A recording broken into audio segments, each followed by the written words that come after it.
Hi hello good morning. ಎಲ್ಲರೂ ಹೇಗಿದ್ದೀರಾ? ನಾನಂತೂ ಸೂಪರಾಗಿದ್ದೀನಿ. ನೀವು ಚೆನ್ನಾಗಿದ್ದೀರಾ ಅಂತ ಭಾವಿಸ್ತೀನಿ. ಇವತ್ತು ನಾನು ಬೆಳಿಗ್ಗೆಯಿಂದನೇ ಲಾಗ್ ಸ್ಟಾರ್ಟ್ ಮಾಡಿದೆ. ಅಂದರೆ ಈ ಲಾಗು ರ್ಯಾಂಡಮಾಗಿ ನನ್ನ ಸೋಮವಾರದ ದಿನಚರಿ, ಅಂದರೆ ನನ್ನ ಸೋಮವಾರದ ರೊಟೀನ್ ಹೇಗಿರುತ್ತೆ ಅಂತ ಹೇಳಿ ಈ ಲಾಗಲ್ಲಿ ತೋರಿಸ್ತಾ ಇದ್ದೀನಿ ನಿಮಗೆ. ಅಂದರೆ ಇವತ್ತು ಸ್ವಲ್ಪ ಲೇಟಾಗಿ ಎದ್ವಿ. ಲೇಟ್ ಅಂದರೆ ಒಂದು 6:30 ಆಗಿತ್ತು. 6:37 ಆಗಿತ್ತು ಆಲ್ರೆಡಿ. ನೋಡಿ, ಬಿಸಿಲು ಈಗ ತಾನೇ ಸ್ಟಾರ್ಟ್ ಆಗ್ತಾಯಿದೆ.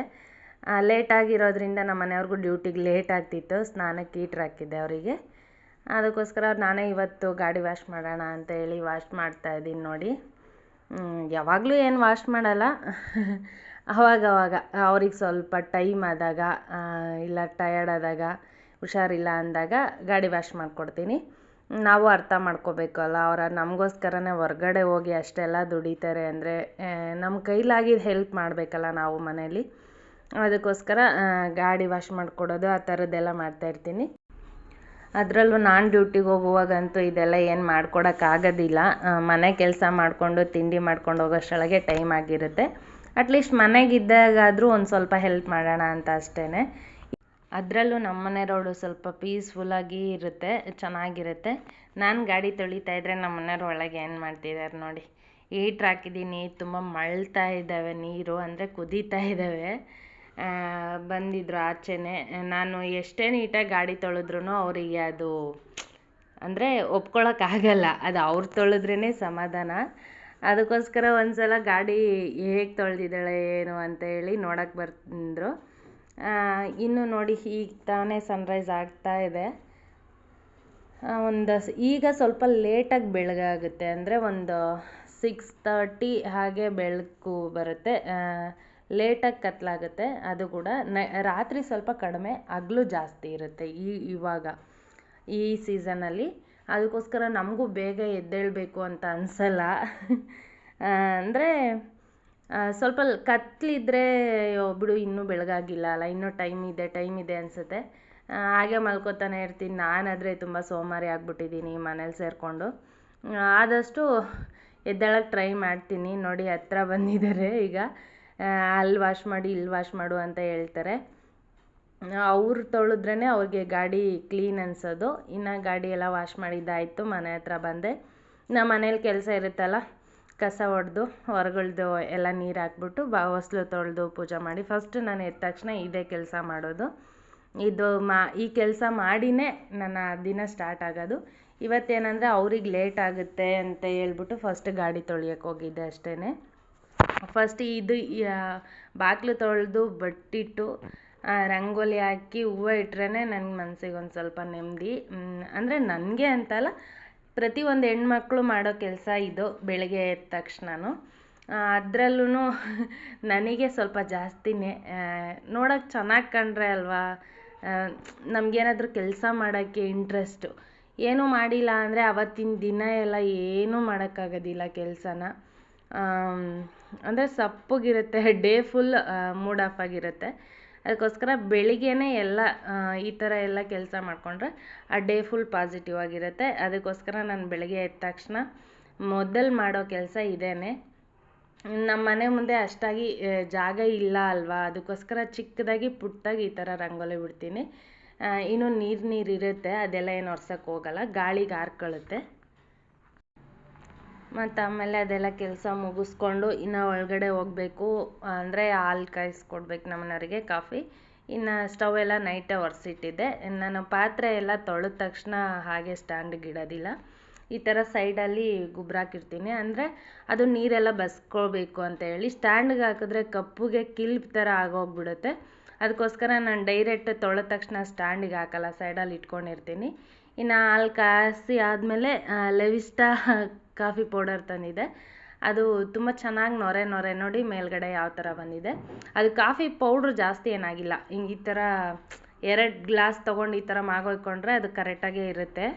ಇನ್ನು ಕಾಫಿ ಕೊಟ್ಟೆ. ನೋಡಿ, ನಮ್ಮನೆಯವ್ರು ಆಲ್ರೆಡಿ ಸ್ನಾನ ಮಾಡಿಕೊಂಡು ರೆಡಿಯಾಗಿದ್ದಾರೆ ಕೆಲಸಕ್ಕೆ, ಕಾಫಿ ಕುಡಿತಾ ಇದ್ದಾರೆ. ಅವ್ರು ಕಾಫಿ ಕುಡಿಯೋಷ್ಟರೊಳಗೆ ನಾನು ಟೊಮೊಟೊ ಬಾತ್ ಮಾಡ್ತಾಯಿದ್ದೆ. ಟೊಮೊಟೊ ಬಾತ್ಗೆಲ್ಲ ರೆಡಿ ಮಾಡಿ ಇಟ್ಟೆ. ಅವ್ರು ಕಾಫಿ ಕುಡಿದು ಸ್ವಲ್ಪ ಹೊತ್ತಾಗೆ ಡ್ಯೂಟಿ ಎಲ್ಲ ಹುಡುಕ್ತಾ ಇರ್ತಾರೆ. ಅಂದರೆ ಕ್ಯಾಬ್ ಅಲ್ವಾ ನಮ್ಮದು, ಡ್ಯೂಟಿ ಹುಡುಕ್ತಾಯಿದ್ರು. ಅಷ್ಟರೊಳಗೆ ನಾನು ತಿಂಡಿ ಪ್ರಿಪೇರ್ ಮಾಡೋಣ ಅಂತ ಹೇಳಿ ಟೊಮೊಟೊ ಬಾತ್ಗೆ ಸ್ವಲ್ಪ ಸಿಕ್ಟೆ ಕಾಳು ಅಂತ, ನಮ್ಮ ಕಡೆ ಸಿಕ್ಟೆ ಕಾಳು ಅಂತ ಕರಿತೀವಿ, ಇನ್ನು ಮಂಡ್ಯ ಸೈಡ್ ಆದರೆ ಅಥವಾ ಬೆಂಗಳೂರು ಕಡೆ ನೆಲ್ಲ ಅವರೆಕಾಯಿನ ಏನೋ ಅಂತ ಹೇಳ್ತಾರೆ, ಅದಿತ್ತು. ಅದು ಸ್ವಲ್ಪ ಹಾಕಿದೆ ಟೊಮೊಟೊ ಬಾತ್ಗೆ. ಬಟಾಣಿ ಏನಿರಲಿಲ್ಲ ಅಲ್ಲ, ಅದನ್ನೇ ಹಾಕಿ ಮಾಡಿದೆ. ಅಂದರೆ ನಮ್ಮ ಮನೇಲಿ ಇರೋದ್ರಲ್ಲೇ ಏನಾದರೂ ಪ್ರಿಪೇರ್ ಮಾಡಿದ್ರೆ ಅಡ್ಜಸ್ಟ್ ಮಾಡ್ಕೋತಾರೆ. ತುಂಬ ಚೆನ್ನಾಗಿತ್ತು ಟೇಸ್ಟೂ. ಇನ್ನು ತಿಂಡಿ ಎಲ್ಲ ತಿಂದ್ಕೊಂಡು ಡ್ಯೂಟಿಗೆ ಹೊರಡ್ತಾ ಇದ್ದಾರೆ ನೋಡಿ. ಅವರು ಡ್ಯೂಟಿಗೆ ಹೋಗುವಾಗ ನಾನು ಆಚೆ ಹೋಗಿ ಅವರಿಗೆ ಟಾಟಾ ಹೇಳ್ಬಿಟ್ಟು ಬಂದ್ರೇ ಅವ್ರಿಗೆ ಸಮಾಧಾನ. ಅಂದರೆ ಬಾಟಲ್ಗೆ ನೀರದು ಇಟ್ಕೊಟ್ಟು ಬಾಕ್ಸ್ ತೊಗೊಂಡೋಗಾಗಿದ್ರೆ ಬಾಕ್ಸ್ ತಗೊಂಡೋಗಿ ಗಾಡೀಲಿ ಇಟ್ಟು ಬಂದ್ರೇ ಅವರಿಗೆ ಒಂಥರ ನೆಮ್ಮದಿ.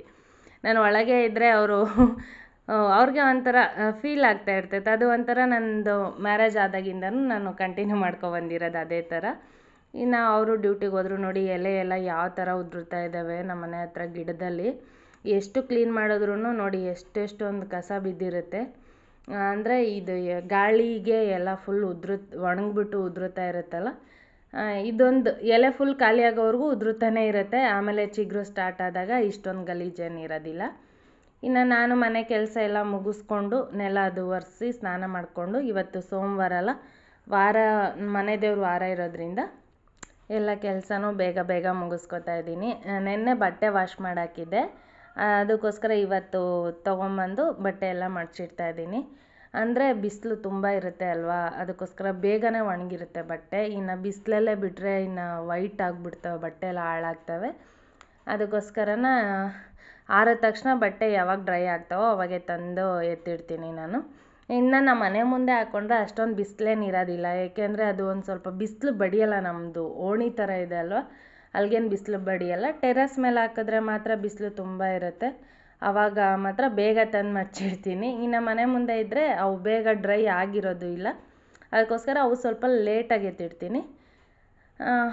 ಓಕೆ ಗೈಸ್, ನನ್ನ ವೀಡಿಯೋನ ಯಾರೆಲ್ಲ ಹೊಸ್ದಾಗಿ ನೋಡ್ತಾ ಇದ್ದೀರಾ ದಯವಿಟ್ಟು ಸಬ್ಸ್ಕ್ರೈಬ್ ಮಾಡ್ಕೊಳ್ಳಿ. ಹಾಗೆ ನಿಮ್ಗೆ ಇಷ್ಟ ಆದರೆ ಒಂದು ಲೈಕ್ ಮಾಡಿ, ಶೇರ್ ಮಾಡಿ. ಏನಾದರೂ ಇದರಲ್ಲಿ ನನ್ನ ಮಿಸ್ಟೇಕ್ಸ್ ಇದ್ದರೆ ದಯವಿಟ್ಟು ಕಮೆಂಟ್ ಮಾಡಿ, ನಾನು ಅದನ್ನು ಸರಿ ಮಾಡ್ಕೋತೀನಿ. ಇನ್ನೇನಿಲ್ಲ ಗೈಸ್, ನನ್ನ ಸೋಮವಾರದ ರೊಟೀನ್ ಹೇಗಿರುತ್ತೆ ಅಂತ ಅಷ್ಟೇ ನಾನು ಈ ವ್ಲಾಗಲ್ಲಿ ತೋರ್ಸೋಕ್ಕಾಗ್ತಾ ಇರೋದು. ಇನ್ನೇನು ಅಂಥ ಇಂಪಾರ್ಟೆಂಟ್ ಮ್ಯಾಟ್ರೇನಿಲ್ಲ.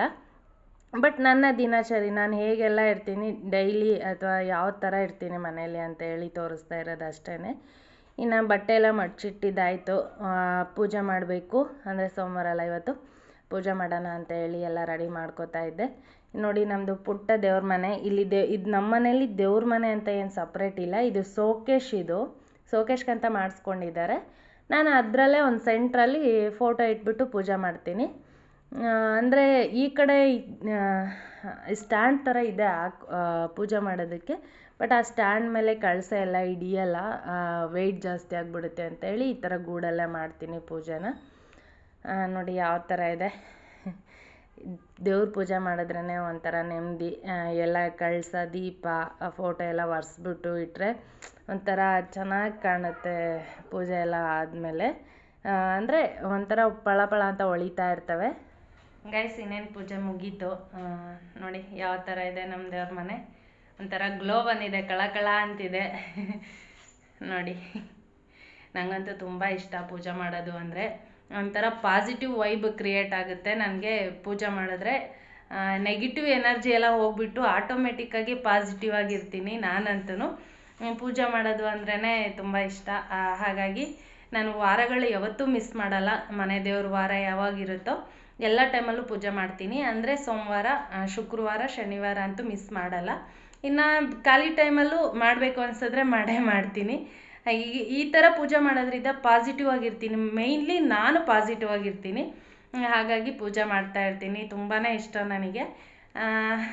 ಯಾರೆಲ್ಲ ಇದೇ ರೀತಿ ಪೂಜೆ ಮಾಡ್ತೀರಾ ಕಮೆಂಟ್ ಮಾಡಿ. ತುಂಬ ಜನ ಮಾಡ್ತೀರಾ ಆಲ್ಮೋಸ್ಟು, ಇದನ್ನೇ ಹೇಳ್ಬೇಕಾ ಅಂತ ಹೇಳ್ಬೇಡಿ. ಇದು ನನ್ನ ಡೈಲಿ ರೊಟೀನಲ್ಲಿ ಇದು ನನ್ನ ಡೈಲಿ ವ್ಲಾಗ್ ಆಗಿರೋದ್ರಿಂದ ಇದು ಶೇರ್ ಮಾಡ್ತಾ ಇದ್ದೀನಿ ನಿಮ್ಮ ಜೊತೆನೆ. ಓಕೆ ಗೈಸ್, ಈ ವಿಡಿಯೋ ನಿಮ್ಮೆಲ್ರಿಗೂ ಇಷ್ಟ ಆಗಿದೆ ಅಂತ ಭಾವಿಸ್ತೀನಿ. ಈ ವಿಡಿಯೋ ಇಷ್ಟ ಆಗಿದ್ದರೆ ಒಂದು ಚಿಕ್ಕದು ಲೈಕ್ ಕೊಡಿ, ಹಾಗೆ ನನಗೆ ಸಪೋರ್ಟ್ ಮಾಡಿ. ಯಾರೆಲ್ಲ ನನ್ನ ವೀಡಿಯೋಸ್ನ ಹೊಸ್ದಾಗಿ ನೋಡ್ತಾ ಇದ್ದೀರಾ ದಯವಿಟ್ಟು ಸಬ್ಸ್ಕ್ರೈಬ್ ಮಾಡ್ಕೊಳ್ಳಿ. ಲೈಕ್ ಮಾಡಿ, ಶೇರ್ ಮಾಡಿ, ಹಾಗೆ ನಿಮ್ಮ ಅಭಿಪ್ರಾಯ ಏನಾದರೂ ಇದ್ದರೆ ನನಗೆ ಕಮೆಂಟ್ ಮುಖಾಂತರ ತಿಳಿಸಿ. Okay guys, keep watching, take care, ಬಾಯ್.